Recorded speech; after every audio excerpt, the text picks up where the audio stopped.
In this video, we're going to look at changing out a gas valve. So I got a gas valve on this furnace, high efficiency furnace. You can see that we only have 2 wires going to that gas valve. So one of the things we want to do first off is check our wiring, see what wires go where. Back in my day, we made little wiring diagrams. You younger people probably will just take a picture of that with your phone. Make sure you can tell where these wires go when you want to put that back together. So if we're looking at this gas valve, we can see that we have a union here going into the gas valve. We have a manifold hooked up. So we can take that union apart.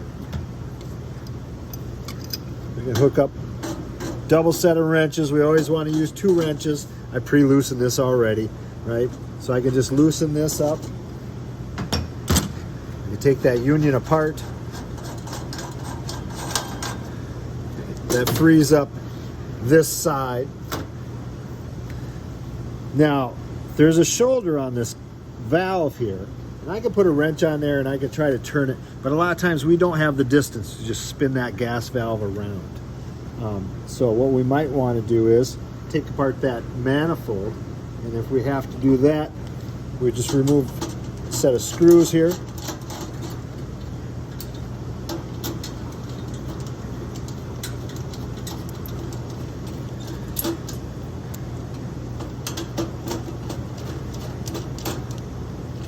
And then that whole piece will come out of there, if I get the screw out right.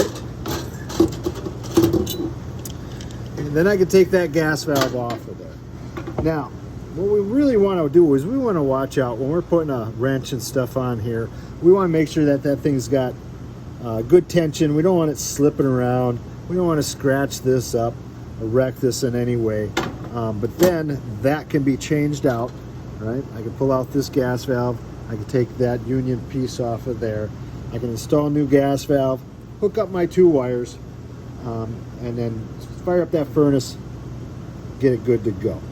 So changing them, depending on what you have to take off to get them out, that's the big key. When we put this back in, we want to make sure that our spuds here are all lining up back in those holes where our spuds line up in those burners. If we make a mistake and one's not quite lined up, or if a burner drops out, you're going to get fire coming out where you do not want it to. So we want to make sure that those burners are all back in line with the spuds. Make sure that our wires are put back on there. And everything is as good as it was before you change that valve.